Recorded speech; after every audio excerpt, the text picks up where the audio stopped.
Well, welcome everyone to this week's ZestCast. And for those of you who don't know me, well, actually everyone who's live on the call does, but for the recording, I'm Rachel McGuinness, the founder of Wake Up with Zest and the Zest Wellbeing Hub. And on these ZestCasts, we're interviewing our expert contributors to the Zest Wellbeing Hub and also special guests. The recording from our last ZestCast with image and style expert Gail Morgan, who's just joined us. That's actually on the Wake Up with Zest YouTube channel, together with all our other ZestCasts. And today we are interviewing Nicki Williams. And you are a hormone and women's health expert. And you're going to talk to us about how to naturally sail through perimenopause and beyond. And you've called this talk, "It's Not You, It's Your Hormones." I love that title. I can relate to that. So if everyone can be on mute, that would be fantastic to cut out any background noise. There will be opportunities to ask questions, so please unmute when you do, or just type in the chat box, as I'll be monitoring it. So Nicki, thanks so much for being a part of our ZestCast, and tell us a little bit about yourself, what you do, and how you got into hormones. Thank you so much for inviting me. I know we've known each other for a few years now, but it was way back in my early 40s, way back, that I first started having some health issues like fatigue and brain fog and weight gain that I couldn't really control, and mood swings that were just off the scale, horrible, really not very nice to live with. And I just thought, I was really exhausted juggling a corporate life with kids, young kids, and I didn't know what was wrong with me. I just thought, oh God, is this what happens when you hit 40? Oh my God, you know? But it got to the point where I kind of needed some help because I was really annoying everyone around me and I wasn't very happy with myself. So I went to my doctor and I reeled off all my symptoms, which were quite a few more than I've just said. And he gave me a prescription for antidepressants. And I looked at it and thought, I don't know. I don't think that's it. So I thought about it for a while, and I just thought, no, this isn't going. I knew it wasn't that. So I rang up my dad, and luckily my dad was at the time, he's retired now, but he was a doctor specialising in hormones, of which I knew nothing at that time, and I didn't really know what he did. But I just rang him because he's a doctor, and I said, look, this doctor wants to put me on antidepressants. And he said, well, no, Nick. And I told him what was wrong. And he said, no, Nick, it'll be your hormones. You're in perimenopause. And I said, I mean, what? What did you just say? And did you just say the word menopause? No, I'm only 42. That's ridiculous. You've got that wrong. That can't be right. And so he actually got me tested because I was so skeptical. And it wasn't until that moment. And then, he told me what my hormones were, how they changed and how they were changing. And I learned what was going on in my own body, and realized after a little while that I needed to start looking after my hormones and not just going on crash diets and just, getting stressed and drinking too much and eating the wrong things. So he told me what I needed to be doing to be looking after them. And it was not the same message that I'd grown up with, not eating, avoiding fat and watching my calories and all those things and pushing with exercise, all those things that I thought that we're told to do. And he was saying, no, that's not good for your hormones as you get to a certain age. So that was revelation to me. Oh my God. And really just looking at what I was eating, the nutrients I was eating, readdressing these imbalances that I'd found in these test results. My stress hormones were through the roof. My thyroid was struggling. I had massive imbalances in my estrogen, progesterone, lots of different things going on that I had no idea about until I worked out what they were for. And I just got really, really fascinated by all this. And once I started to actually change a few things and start looking after them, taking certain supplements, I felt so much better. My energy came back, the brain fog lifted, the moods were much nicer. I was nicer to be around. And, the excess weight started to drop off as well. And I thought, hang on a minute, I'm not dieting here. I'm not doing anything that it doesn't feel like deprivation. It doesn't feel like I'm changing that much, but I'm just making these tweaks. So for me, it was that education piece that I had not had And that realization that actually I needed to do things slightly differently now I was older because of these hormone changes. And I was so fascinated by all of this, I really got into it, and decided it was much more interesting than my corporate job. So I gave up my corporate job and I decided I was going to study this more. And that's when I went back to college, and that was about 10 years ago. So took me 4 years to get the qualification. And since then, I've been helping many other women in a similar position where, you know, sort of that over 35 age group, over 40 group, where things start to deteriorate and you don't really know how or why, and somehow you lose a little bit of that control that you used to have over your body. And it's really getting that back, and so that we can sail through perimenopause, thrive after menopause, because for me, postmenopause is such an amazing opportunity to do things you could never do before, because we were busy looking after our families or jobs or whatever. And, you know, postmenopause is the time when, you know, this is another big chunk of our lives left, hopefully. And we want that to be the best quality possible, because, you know, there's so many things that we can do with that time. You know, the kids might have flown the nest, you might have unrealized potential, and it's the opportunity. So I really am passionate about getting women's health the best it can be, so that they can make the most of that postmenopausal journey and opportunity to do what they need to do in life. Great. And I've actually been a client of your dad's as well, and yours. Yes, helping me navigate menopause. Well, look at you, you're amazing. Yeah, well, I feel really good. So I'll be 48 in November, so feeling fantastic. So you started your menopause, or going through perimenopause, at the age of 42. So what is the average age? So this is one of the myths around menopause, actually, because when people talk about menopause, a lot of women think, well, you know, that happens in your 50s. I don't have to worry about that for ages yet. But it's actually the perimenopause that's the important bit, because menopause itself is just a definition of a year after your final period, you're officially postmenopausal, according to the doctors. But, you know, up until that time, when your periods finally stop, is when it can be very, very turbulent.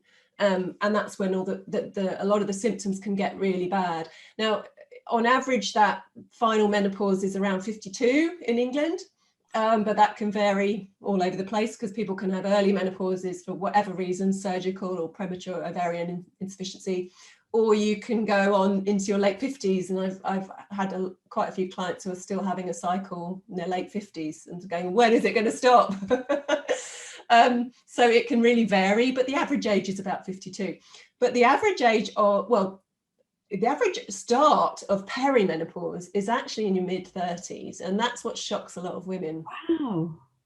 Because that's when your ovarian reserve starts to dwindle, your eggs start to run out, basically. And when that happens, you can start to skip ovulation. And when you skip ovulation, you don't produce the same amount of hormones.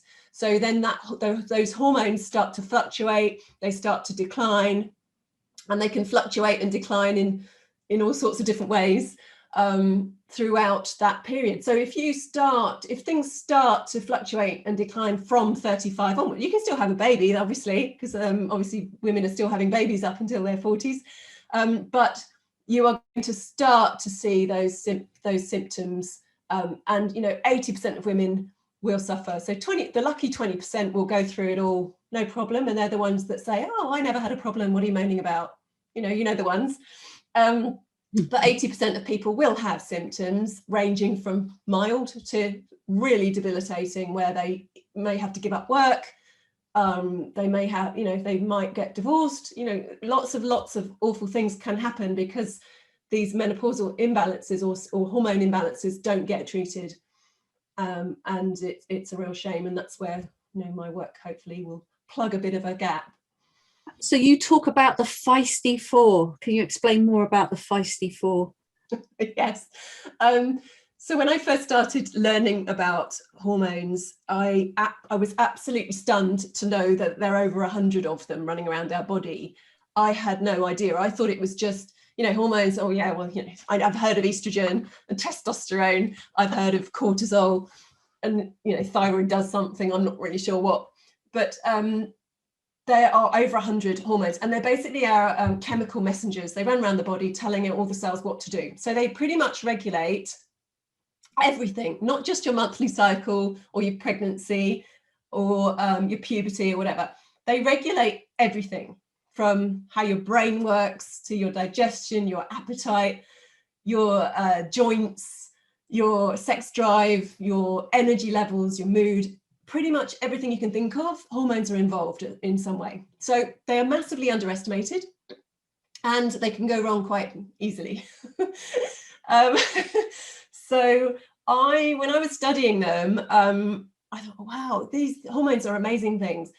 But there were 4 that kept coming up over and over again. That really made me think these 4 are the ones I need to concentrate on, because if you can control these 4, you're in a pretty good shape to kind of run through menopause or anything else that hits you along the way.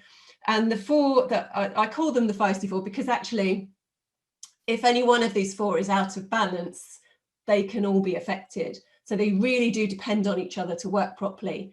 And every time I was looking at one, there'd be an impact on the other one. So they are cortisol, which is stress hormone; thyroid, your metabolism hormone and your energy; insulin is your blood sugar regulator, but it's also very much a fat storing hormone; and then estrogen, which works alongside progesterone, which is your main sex hormone as a woman. So those are the 4. And so as we go through perimenopause, and this is another myth about menopause, that it's just about estrogen and progesterone. It is not. Those are 2 hormones out of 100 that, yes, they're the main hormones that start to change and can cause a bit of havoc. But these other 3, your cortisol, insulin, and thyroid, if they're not balanced, you're going to have a much rougher time during menopause. It doesn't matter what the sex hormones are doing, because those 3 alone can make you feel absolutely awful. So you really need to focus on all 4 of those main hormones. So when, HRT is an amazing medical treatment for women, but even if you're taking that, you're only replacing your estrogen and progesterone, you've still got those other hormones to look after. So whether you're on HRT or any other medication, you still need to do the basics to make sure that all your hormones are balanced, because you could be on HRT and if your cortisol's out, your thyroid's not working properly, you're still going to have tons of symptoms. You're not going to feel good. And you do. I love Paul there. He's nodding away there. I love that. Thank you. Keep nodding. It's great. But Paul, you're a paramedic, aren't you? Yes, I'm a paramedic. 19 years now. Hormones affect everybody. It's not just you lot. Yeah. Although you get the rough end of the stick, because like you say, in the mid-30s or even early 30s, you start having symptoms, but they're not recognised as perimenopause, and they're put down. Like say with the antidepressants, what on earth are we doing that? It doesn't help. Hormones. I've been on a low carb journey for the last 2.5 years. I'm balancing my own hormones. I know how powerful insulin is, ghrelin, leptin, all these sorts of things that it's a massive interest to me. And this affects men just as much as it does women with hormones, right? 1 in 2 of us are going to, we're going to have problems with prostate, or your prostate cancer feeds off testosterone. Mm-hmm. And the first thing they do is load you up with estrogen. They give you the injections and all sorts just to suppress your testosterone, because that's what you want. There's other ways to do it. You don't need, having certain cruciferous vegetables helps. I know it's plant estrogens and they're not as bioavailable, but they have a similar sort of mimicking effect. And you can, it's not so much tricking your body, it's working with your body to understand what the hormones do and how you can personally affect them to achieve the results you want. If you want a nice level float through menopause or any sort of hormonal imbalance as well, like you say, get the other ones sorted out, do the things that you can do, and it helps you massively. But people are they don't know it. They have no idea. I know. Tell me about it. Nicki's been on a crusade. Rebecca had a question. She said, what are the best supplements to take in your opinion, Nicki? This is such a tricky question because everyone is so different, and you know, you're going to need different things to some other woman. It's not like there's a sort of magic list or anything. I do have a top 5 kind of recommendation of supplements for women over 40, because these are the things that we generally struggle with in terms of nutrients. So the first one is a really good multivitamin, because when we get older, our gut doesn't work as well. Our digestion processes don't function as well as they used to. So we don't absorb as much nutrients as we used to. So we can be on the absolute, and that's assuming we're on the best diet in the world, obviously, which many of us aren't. But even if you're on the best diet, you know, your gut's not always absorbing the nutrients. And when we're stressed, that depletes certain nutrients as well. So medication suppress as well. So there's a lot of things that are against us when we're trying to nourish ourselves. So a multivit will cover kind of all your bases, but it has to be a good quality one with active levels of B vitamins, methylated if possible. I want, you know, good levels of minerals in there, and, you know, just really, really nice, and no fillers or horrible bits and pieces. You don't need all that crap in your supplements, because that's just going to stress the body as well. You want good quality and a good brand. So I have a list that I have a collection that I've created. They're not my supplements, but they're sort of like my favorite supplements, if you like, and I can pop a link in there for you to go and look at. So there's a multivitamin in there, there's a vitamin D in there, because we absolutely need that, especially through the winter, mostly through the winter. It's essential, especially with COVID around at the moment. There are studies now coming out that the severity of symptoms is very much linked to your vitamin D levels. So, you know, whether that's been peer reviewed or not, I don't know, but I'm just going to take it anyway, because it's really safe and I want optimal vitamin D for my immunity. So vitamin D, I like to take vitamin D with K2 as well. So there's a formula with both of that in, because K2 helps the body metabolize vitamin D. So it kind of helps the action of vitamin D. Magnesium is the next one. Most of us are magnesium deficient. So I like to put everyone on magnesium, because it's very safe and it's your relaxation mineral. So it's your antidote to stress. If you're not on magnesium, you know, if you get like any kind of twitchiness or anxiety, or you just feel switched on and you can't switch off, then magnesium is fabulous for that. Helps you sleep as well. I also like vitamin C at the moment, particularly. It's a major antioxidant as well. So it's not just your immune support, but it's also anti-aging and helps your skin and your eyes and all sorts of things. And then finally, my last one is a good fish oil with EPA and DHA, which is your omega-3 oils, fats that the brain heavily relies on. So we want to be making sure that the brain is getting all the nutrients it needs, and we don't eat enough oily fish, I'm afraid. So I take a daily DHA EPA fish oil, and that's not your fish oil off the shelf in Boots. You don't want to be touching that stuff. It's going to be rancid. So you really want a really good quality. It's worth spending a bit more money on it, just so that you're getting those really good nutrients. So I'm happy to pop that link in, and you can go and have a look at some of my favorites in there. That would be great. Actually, Amy has asked the same question as I was going to ask. What type of magnesium? So she's got magnesium sulfate or citrate. And then there's malate as well, isn't there? There are lots of different types of magnesium, depending on what it comes with. So citrate is really nicely absorbable by the body, but you don't want to be taking that if you've got a loose bowel. So it can cause diarrhea or loose stools. So if you're constipated, it's a great one to take, because then it'll help, but it's also going to deliver the magnesium as well. If you already have looser stools, then I'd be taking glycinate, magnesium glycinate. Sulfate's nice for the bath.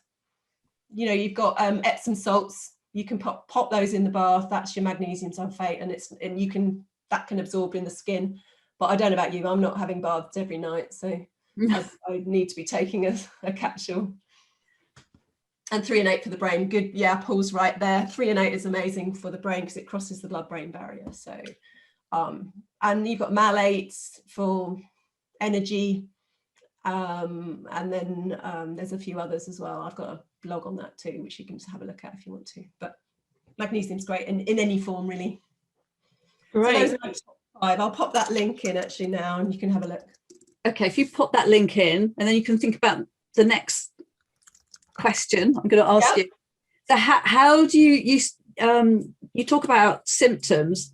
So how do you recognize all the symptoms? Because you said that some of them aren't actually obvious. Yeah, so the symptoms of those feisty 4, for instance, they can really cross over. So it's really hard to know which one's causing which. So for instance, brain fog can be a mixture of cortisol, low thyroid, insulin imbalance, and estrogen progesterone imbalance. Same with low libido or PMS or poor sleep. It really, there's a lot of symptoms that can be misdiagnosed or missed because actually they can be a cross of all different types of hormones. So it can be a bit tricky to try and isolate things. Again, I've got a quiz that sort of can give you an idea of where things might fall. But I mean, the best way to do it is through testing, which is what we specialize in. And we can really get underneath and find out what the actual hormones are doing and which ones we need to target. So that's what testing does, but it's not always available to everyone because it's not available on the NHS. But in general, if you focus on natural ways of supporting your hormones through my 4-step process, which is eat, rest, cleanse, and move. If you do those 4 things, you're going to be looking after all of your hormones. So, you don't need to particularly know if one's particularly out. But there are some tests that the doctors can do, things like thyroid, things like vitamin D, which Paul's very right, is a hormone, it's not a vitamin. But that's those sorts of basic tests you can get done. But often it's just a case of looking at your symptoms and tracking them, and also with your diet as well, tracking your what you're eating, how you're feeling every day, and just kind of spotting patterns. Yeah, and it's things like alcohol. So for example, red wine really upsets me. I guess it's the tannins, is it, that sort of react with probably the alcohol, actually. I'm okay on gin. See, gin doesn't affect me. Yeah, so it could be. And also things like, the chemicals that wine is made with, and grapes that maybe not grown organically, and you've got chemicals in there as well. So you want to be going for really, at this age, you really want to be going for organic wines and not so much of them, because particularly women, our livers really struggle at this age. And a lot of women are actually giving up alcohol because of that reason. It just does nothing for you. I know, yeah. Rebecca says, how do you manage the feelings of loss of control? Yeah, well, that is education, finding out what's wrong with you, and then working out, putting the steps in place to actually start to control things and change things. So that then makes you feel more in control, more empowered. Once you know how to look after your hormones, then you've got that control back. So those are the 4 steps. I can happily go through those 4 steps if you want, Rachel. Yeah, why not? Yeah.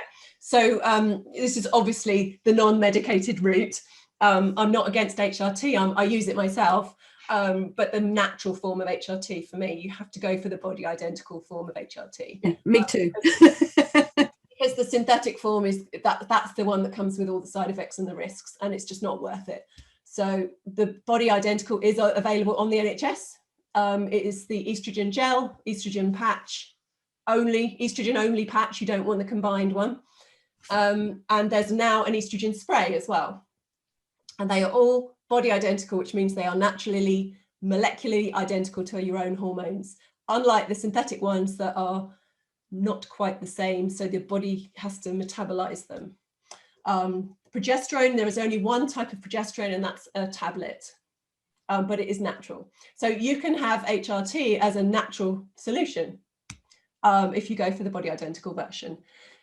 And you do have to, play around with doses and formats and work out what's best for you, and that may take a little bit of time, but it's a very good way of replacing hormones that you're not producing if they're low, right? So that's where the testing can help, because we can look at your hormones and say, okay, well, your progesterone's low, but you've got plenty of estrogen, you don't want to be taking estrogen, right? So, or your testosterone's low, and we may need to do something with that.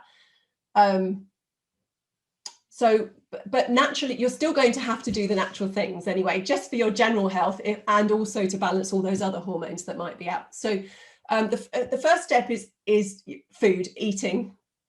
So it's eating for to nourish your hormones rather than to disrupt them. So we want to be, obviously, you all know what you're supposed to be eating. It's all the good stuff. It's all the the vegetables and the healthy fats and the proteins, and staying away from processed foods, refined carbs, too much alcohol, all of that stuff. So it's not rocket science, that's just general stuff.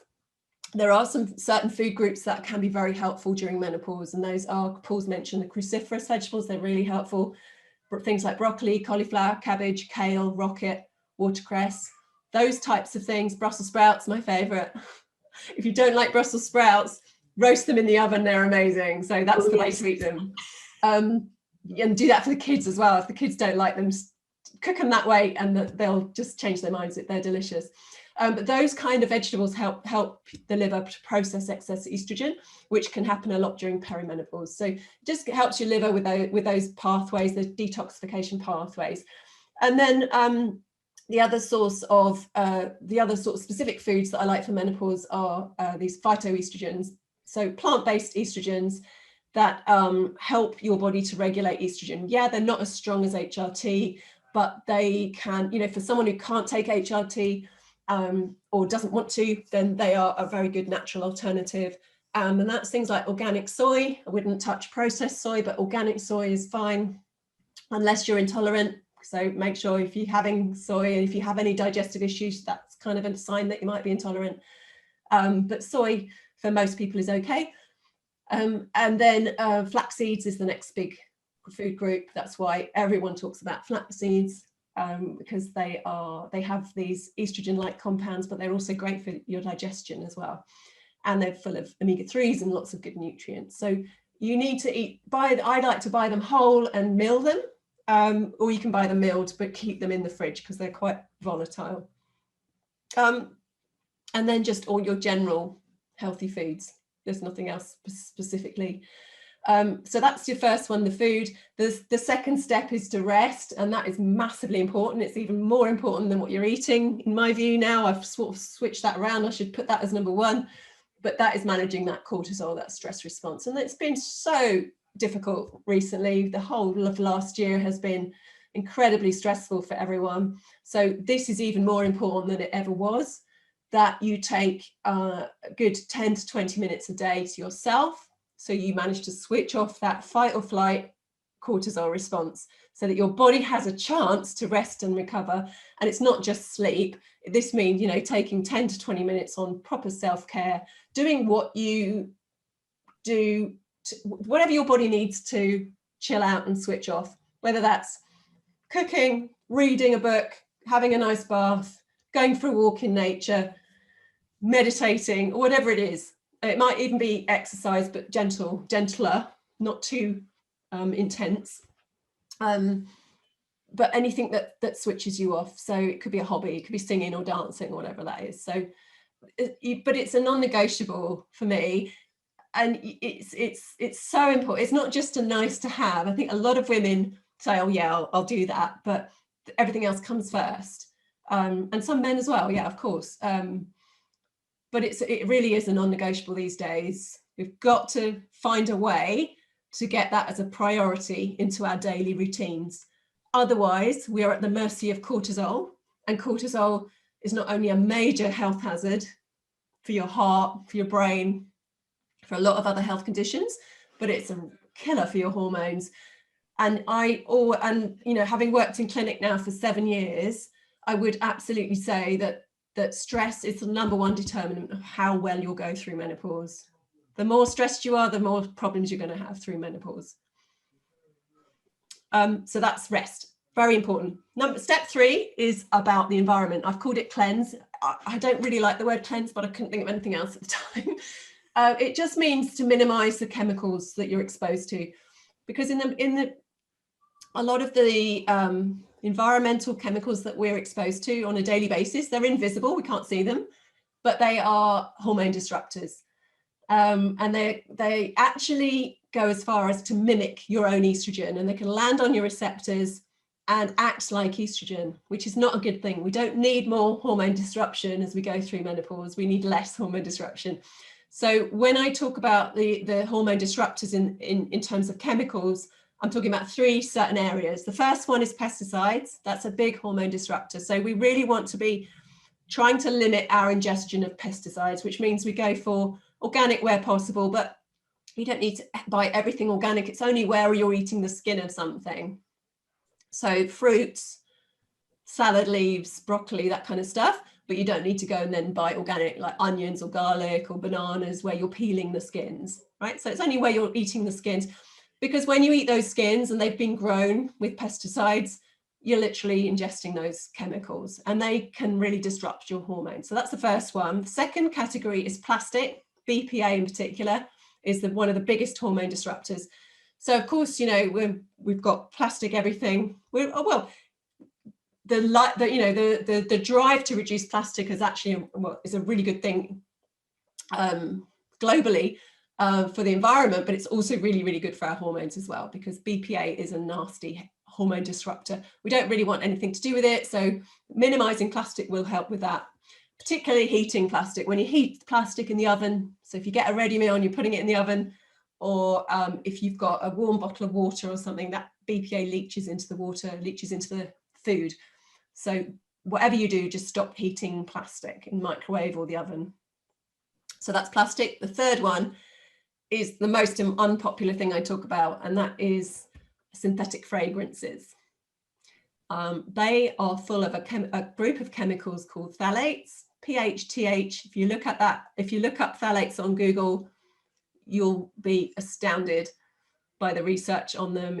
They're absolutely hideous things, carcinogenic, but mostly hormone disrupting. So when we look at where phthalates are hiding, they're in a lot of soft plastics, but they're in a lot of female products, like, I call them female products because guys aren't that bothered about things like candles, but scented candles, you might be Paul, I don't know. Scented candles, air fresheners, car air fresheners, they're the worst. Never put a car air freshener in your car. You are literally, you've got no escape. You're in a confined space and you're breathing in hormone disrupting, carcinogenic chemicals straight away. I don't know how they are still allowed to sell these things. I'll tell you how they're still allowed to sell them, because the chemicals in certain products are a mixture of chemicals. They've all been tested individually as safe, but not tested together in a group. And that is when they can be really damaging. So phthalates are nasty, but they can also be in all of your feminine products, your shampoos, your body lotions, your perfume obviously is a main source.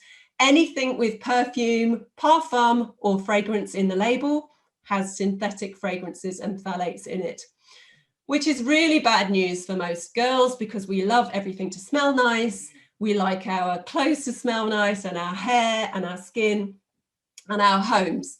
So it's not good news for that. But the good news is that there are a lot of natural brands out there now. And if your product is made with natural essential oils, which smell amazing, then you are fine. You are good to go. You are not going to be disrupting your hormones. So those are the 3 areas that we need to be looking at in terms of cleanse. And then the last step is move. And that is all about activity and movement. And it's not necessarily about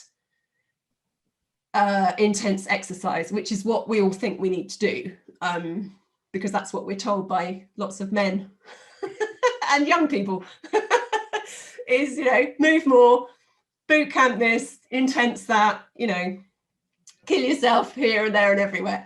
Now, when we've got a lot of stress and we're exhausted, that's the last thing in the world that our hormones need, because the exercise actually increases your cortisol. Now, most of the time that's a good thing. But when you're stressed out or you've got other hormone imbalances going on, that's not a good thing. So we really want to find the right balance for us. And that, as individuals, that's going to be different for everybody, depending on your fitness levels and what else you've got going on. So it's about finding that Goldilocks right amount of exercise for you that works and that doesn't stress you out, but does enough so that you're moving your body. And what I like particularly is this new science about movement. NEAT, it's called non-exercise activity thermogenesis, which just means anything that's in between sitting and formal exercise. So that's just moving around, standing up, cooking, just like Paul's doing, gardening, walking upstairs, anything that's not jumping about doing exercise and is not sitting down. And the more you do of that, the more it raises your basal metabolic rate. So you burn more calories and it's good for your body to move. So because sitting all day, like I do, big problem for me, is not good for your body at all. It's not good for your health. So they're calling it sedentary death syndrome now, the scientists, which is nice, isn't it? A nice thing to think about. Or get a standing desk.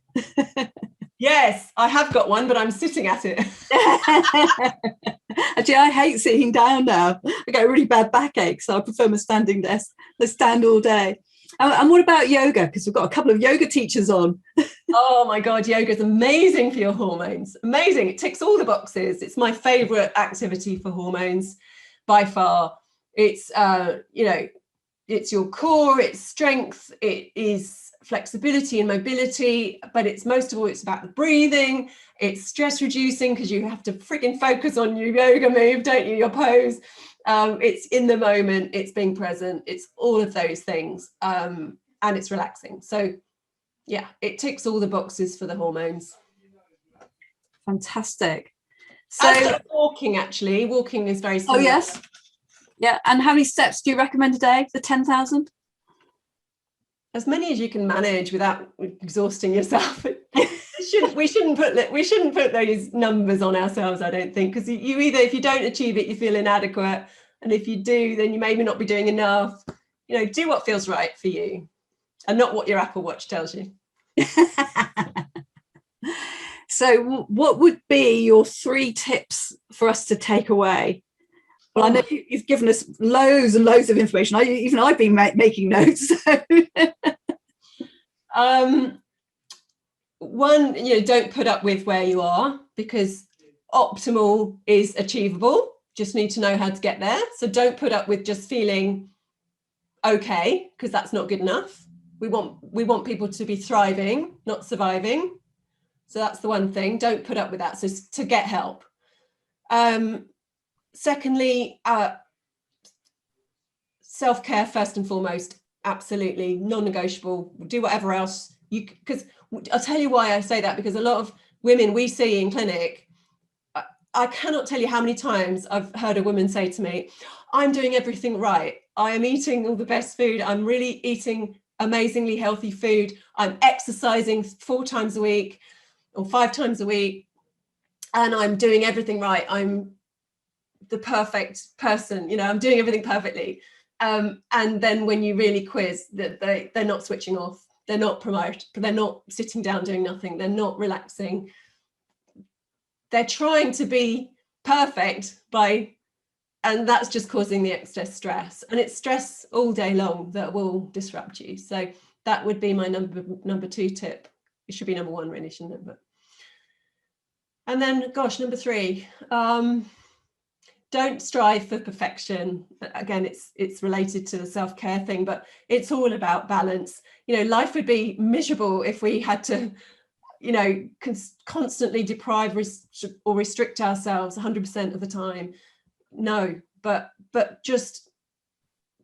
I just say, constant focus on nourishment, and then you'll get there, because nourishment covers all sorts of areas. Yeah. And if you feel nourished, you're going to feel pretty good.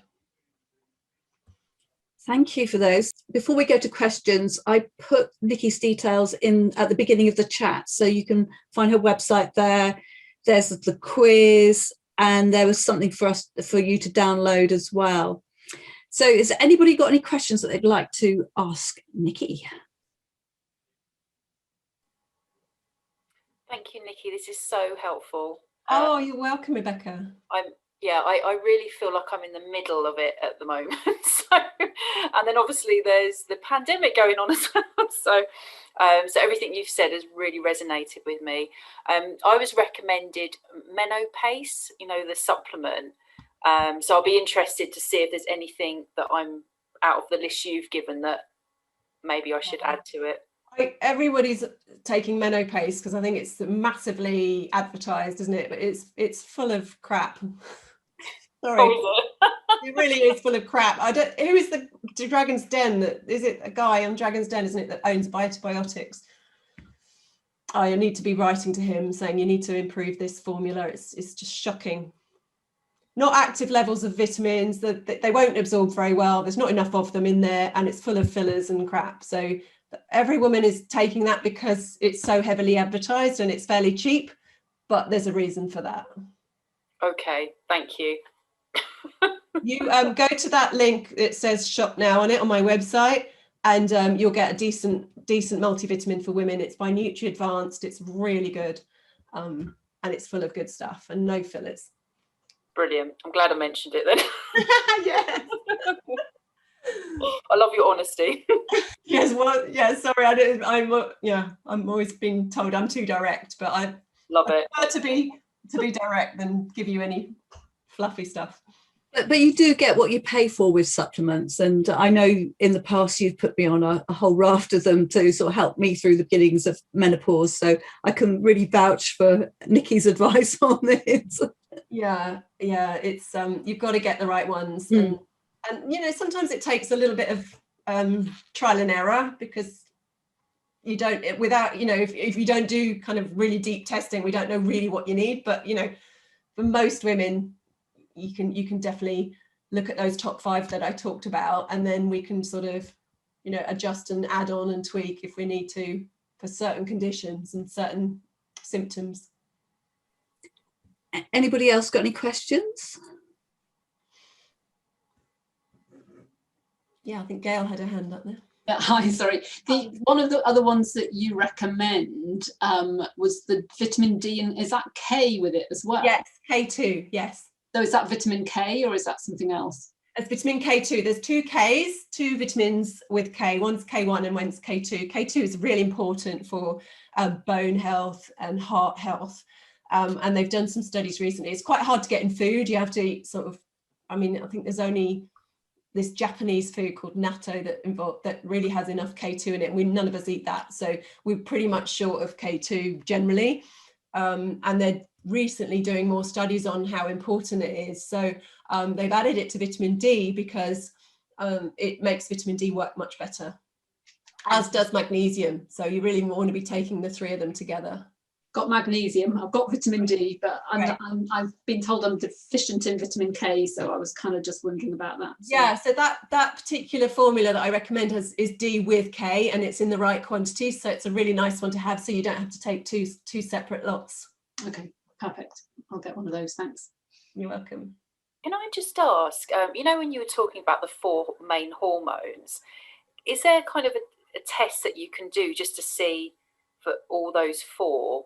Because I know I've had a test for the estrogen, but but not insulin and cortisol. Well, I suppose cortisol is quite difficult because that varies day to day, wouldn't it?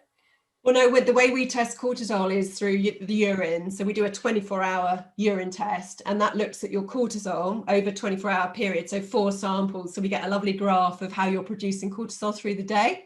Oh. And we can work out where the adrenals may be struggling, where, I had one woman recently where you're supposed to have, quite a lot of cortisol in the morning to wake you up. And then it's supposed to, very gradually die down to the evening to make you tired and sleepy. But the woman I tested was completely the opposite. So she had nothing in the morning and then a spike in the evening and she couldn't sleep, surprisingly enough. So her body clock was completely upside down, but we could only find that. Obviously she had symptoms that made me think it was, but by actually doing the test, we had it in writing, and we could actually help her to switch that around again and rebalance that cortisol. We also get a lot of women, especially in their 50s, going through menopause, where their cortisol is so low that it's not, the doctors wouldn't put you in hospital for it, but you're going to be absolutely exhausted because cortisol gives you energy, And, you know, when your cortisol, you can't produce enough because you've been producing so much, your adrenals are knackered. That's when, you know, we need to be looking at giving your adrenals some really good nutrient support and getting those stress management, you know, getting you off the, you know, getting your workload down so that you can start to repair and not head towards burnout, because a flatline cortisol is heading towards burnout. It's interesting because with cortisol, I've always perceived it as a negative thing, but actually we do need a bit of cortisol to get absolutely. So that's really when your cortisol is low, you're going to know about it. You're going to just not be able to function properly. So yeah, cortisol is good. We need it, absolutely need it, but we need it in balance. Okay, interesting. Thyroid we test in the blood. Thyroid is absolutely vital, particularly for women over 50.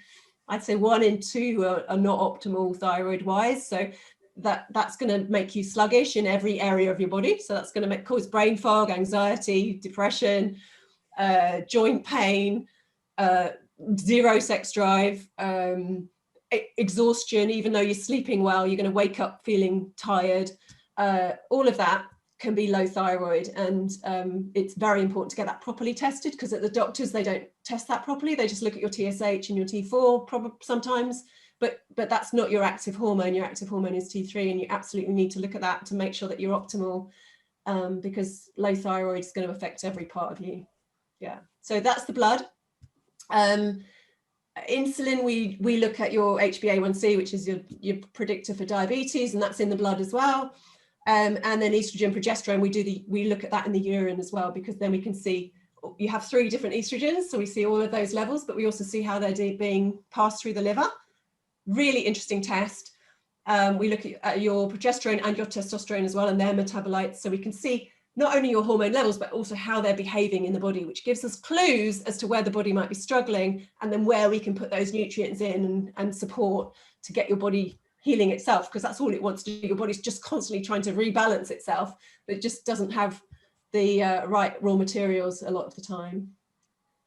So yeah, so the testing, you know, we test for all of that. Do you do that from afar? Like, can you be anywhere to do test that? Kits. Yeah, everything we do is virtual, so we send test kits to your house. If you need a blood test, we get a nurse around to take your blood. If all of our consultations are online, so we've been doing that for like 7 years, so nothing's really changed since COVID. So we were pretty well prepared for this, I guess, if anyone's prepared for something like this. But you know, we didn't have to change anything we were already doing, which was quite good because we could react very quickly. But yeah, all of our stuff is sent to your house, so nobody has to go anywhere, unless you know, the only thing you do have to do is post your samples at the post office, but that's it. I think even the post office come and collect stuff now, don't they? So you don't have to leave the house. I've done all your home testing as well, because I've done the urine tests, and I think I probably did the blood through the doctor's laboratory in London, but yeah, when we used to be able to go out and do things like that. Nurses are great. They come around, they're all PPE'd up, and you know, they just take your blood. You know, I used to do finger prick testing, and oh my god, it was such a nightmare, because even if you did get enough blood off your finger, the lab would probably reject it because you'd squeezed too hard or something, and they couldn't work out what was going on. But with the proper samples, we get, you know, a good amount of blood, and there's hardly any mistakes now, so it's really accurate. Yeah, because there's fingerprints to bleed all over your kitchen table. I know, which has happened to me. It looks like a murder scene. Has anybody else got any questions?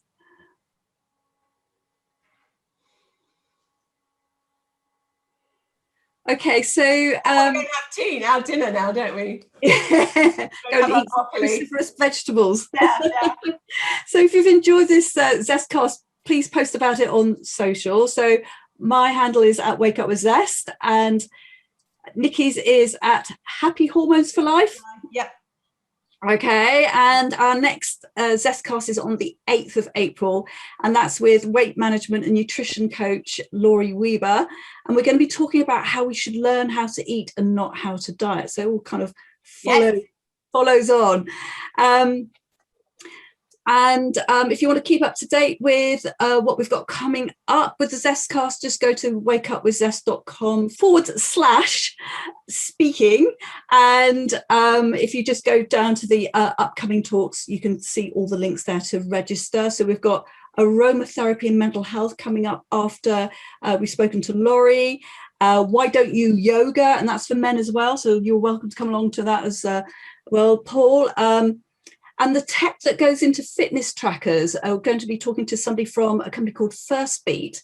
And they also have really great heart rate monitors. And we're also going to be speaking to a hypnotherapist as well. So thank you, Nicki, so much. That was so interesting. And thank you, everyone, for attending. The recording will be up on the Wake Up with Zest YouTube channel latest Monday, but I'll email it to you as well. So it just remains to say, have a great evening and see you on the next ZestCast after Easter, and have a brilliant Easter. Lovely to meet you all. Thanks, Nicki. Thank you so much. Bye.